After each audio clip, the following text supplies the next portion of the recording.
1 tahun berikutnya saya menjadi salah satu ketua dengan jumlah anggota terbesar di tanah air kita. Dan setelah itu saya masuk biara menjadi seorang biarawati atau suster. Ibu dan bapak, jujur-jujur saja saya tidak pernah bercita-cita menjadi seorang muslimah. Cita-cita saya menjadi seorang biarawati dan saat itu sudah tercapai. Namun pada saat justru saya sudah mencapai cita-cita saya, disinilah Allah menyelenggarakan kehidupan hambanya. Pada saat saya di biara, dari seluruh mereka yang masuk biara hanya ada 2 orang saja. Satu adalah diri saya yang diberi tugas khusus, yaitu untuk kuliah di biara dan sekaligus kuliah di Institut Filsafat Teologi yang disebut Seminari Agung, pendidikan akhir pastor. Di sanalah saya menekuni comparative religion, termasuk menekuni Islamologi. Tapi Islamologi yang saya terima di sana bukan untuk menyatakan Islam agama yang hak, tapi sebaliknya untuk menyatakan Islam agama yang jelek. Mereka menyatakan, kalau Anda ingin tahu tentang Islam, lihat saja umat Islam di Indonesia. Maka di Indonesia ini orang yang melarat agamanya apa? Islam. Yang bodoh agamanya apa? Islam. Yang kumuh di bantaran sungai agamanya apa? Islam. Yang kehilangan sandal sepatu hari Jumat siapa? Islam. Yang gak mau bersatu, bercerai-berai terus siapa? Islam. Yang jadi teroris siapa? Juga dikatakan Islam. Maka teman-teman saya sepakat dengan kesimpulan bahwa kalau begitu Islam agama yang jelek. Pada saat itulah saya katakan penyimpulan itu belum benar. Islam jangan hanya dilihat di Indonesia, coba kita lihat bagaimana di negara-negara yang lain. Saya kemukakan contoh, coba kita lihat bagaimana di Filipina. Di Filipina ternyata orang yang melarat dan bodoh agama mereka bukan Islam, tapi adalah Kristen dan Katolik. Meksiko adalah negara yang miskin, dan di sana yang jadi maling ayam, pencopet, pencuri, pemabuk, pemerkosa, penjudi dan lain sebagainya tidak ada satupun yang Islam. Semuanya adalah Katolik atau Kristen. Mesir keadaannya berbalik dengan tanah air kita. Kalau di Indonesia kita berbicara tentang pembantu rumah tangga dan dikatakan beragama Islam, majikannya banyak yang non-Islam. Tapi kalau di Mesir terbalik. Di Mesir justru majikan beragama Islam dan pembantunya justru Kristen dan Katolik. Dan selaris yang paling murah mereka datangkan dari Filipina yang beragama Katolik. Irlandia adalah sebuah negara yang tidak pernah selesai dengan konflik internal antara selatan dan utara. Dan yang konflik itu tidak melibatkan seorang pun yang Islam. Semuanya yang konflik adalah orang Protestan dengan orang Katolik. Mereka itulah yang saling membantai dan saling membunuh. Dan oleh masyarakat Eropa, yang dijuluki sebagai teroris itu adalah Irlandia dengan julukan khusus sebagai teroris Eropa. Lebih lanjut lagi kita ke Italia. Di Italia yang menjadi gembong obat bius dan perjudian, tidak ada satupun yang Islam. Semua mafioso beragama Katolik. Maka saya katakan kepada dosen saya, Pater sebutannya, Pater atau Pastor, saya katakan Pater, tidak terbukti bahwa Islam jelek. Maka saya kemudian mengajukan solusi sekaligus usul, minta izin untuk mempelajari Islam dari sumbernya sendiri. Izin diberikan, tapi dengan satu instruksi, mencari kelemahan Islam. Inilah untuk pertama kali saya berkenalan dengan Islam. Pertama kali saya ngaji, saat itu saya masih di biara dengan kapasitas sebagai seorang biarawati. Tapi ketika saya memandang kitab suci Al-Quran, melihat huruf hijaiyah, saya pun jadi bingung. Ayat ini mana yang depan, mana yang belakang, mana yang atas, mana yang bawah, bingung sekali. Saya amati bentuk hurufnya, lebih bingung lagi. Hurufnya ini kok panjang-panjang, bulat-bulat seperti cendol. Saya nggak mampu. Maka akibatnya, karena keterbatasan waktu, saya putuskan saya harus ngaji dari terjemah. Ketika pertama kali saya memegang terjemah, apa yang terjadi? Keliru juga. Ayat Allah yang saya pelajari itu bukan dari depan ke belakang, tapi kebalik dari belakang ke depan. Dan akibatnya, yang pertama kali saya pelajari adalah surat Al-Ikhlas. Qul wallahu ahad, Allahu samad, lam yalid wa lam yulad wa lam yakul lahu kufuwan ahad. Malamnya saya ngaji surat Al-Ikhlas, persis pagi harinya saya mendapatkan kuliah teologi di mana dosen saya menyatakan Tuhan itu satu tapi pribadinya tiga. Inilah penyelenggaraan Allah. Sehingga malam harinya ada kekuatan yang mendorong saya untuk kembali ngaji. Allahu Ahad. Ini yang benar menurut suara hati saya begitu. Maka hari-hari berikutnya saya dialogkan dengan dosen saya. Saya katakan, Pater, saya belum paham hakikat Tuhan. Maka kemudian dosen saya pun bertanya, bagaimana mungkin seorang biarawati tidak paham hakikat Tuhan? Kaget sekali dia. Maka dia pun maju ke papan tulis, menggambar sebuah segitiga sama sisi. AB sama dengan BC sama dengan CA.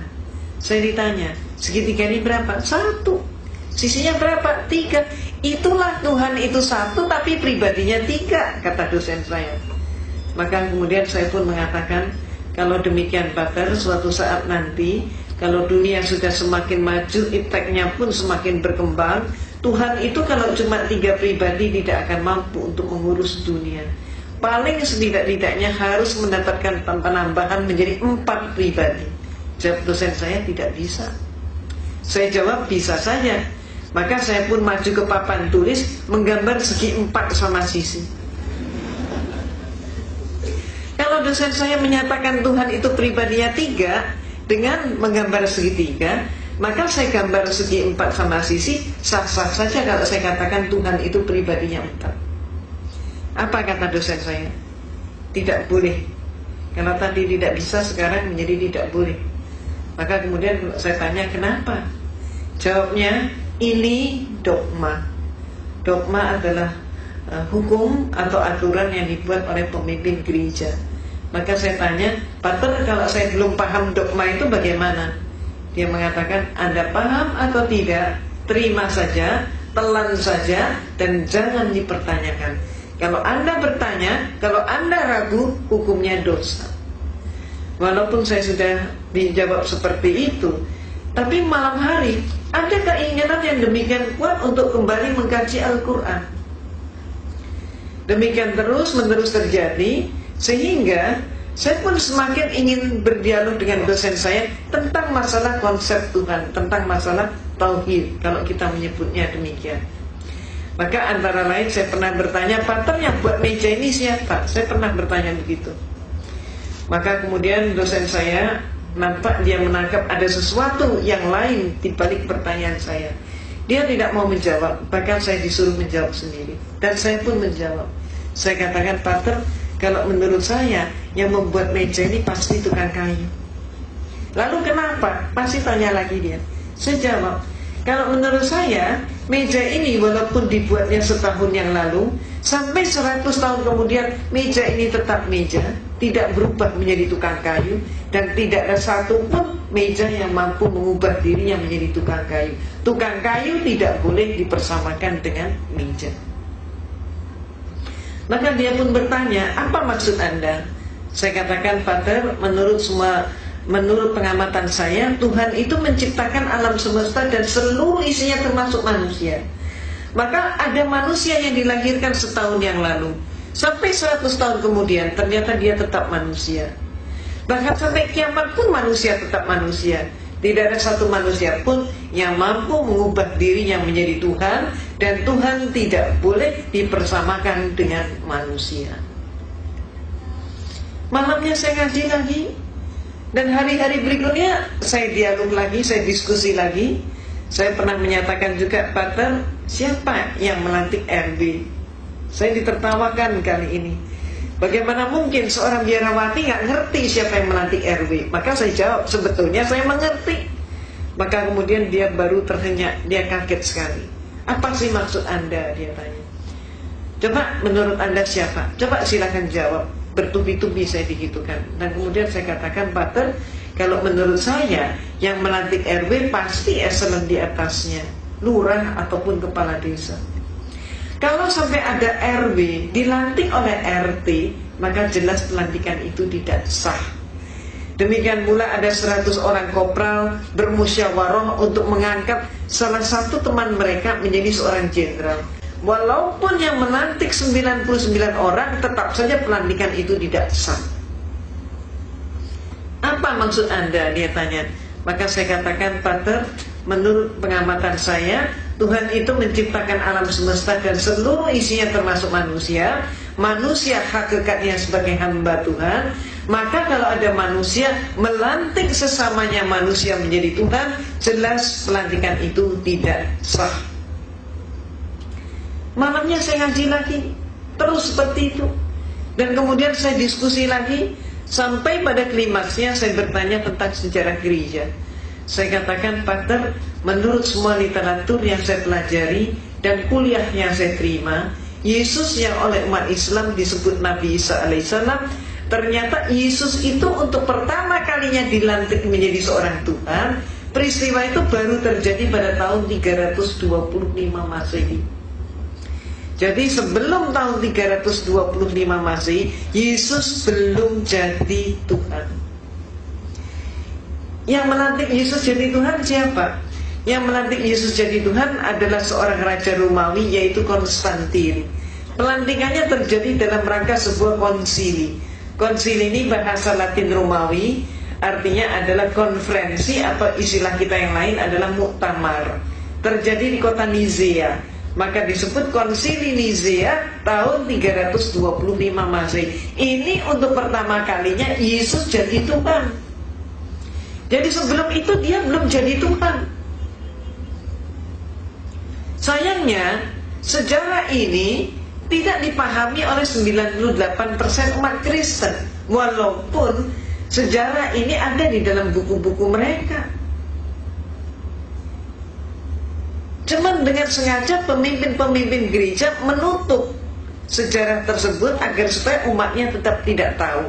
Kenapa? Kalau sampai umatnya tahu, umatnya akan terguncang sekali kalau mengetahui Yesus diproses dari manusia menjadi Tuhan, dan yang melantik adalah seorang manusia. Maaf, keadaan yang terjadi di tanah air kita, Kristennya sendiri juga nggak ngerti konsep ketuhanan Yesus, tidak tahu sejarahnya. Mereka kemudian menyerang kita umat Islam dengan program kristenisasi dan pemurtadan, sedangkan kita umat Islam juga sayangnya gak tahu sejarah itu. Itu sebabnya apa yang saya informasikan ini termasuk menjadi bekal dakwah kita. Kalau ada serangan, katakanlah yang hak itu hak, yang batil itu batil. Sejarah ini perlu diungkap.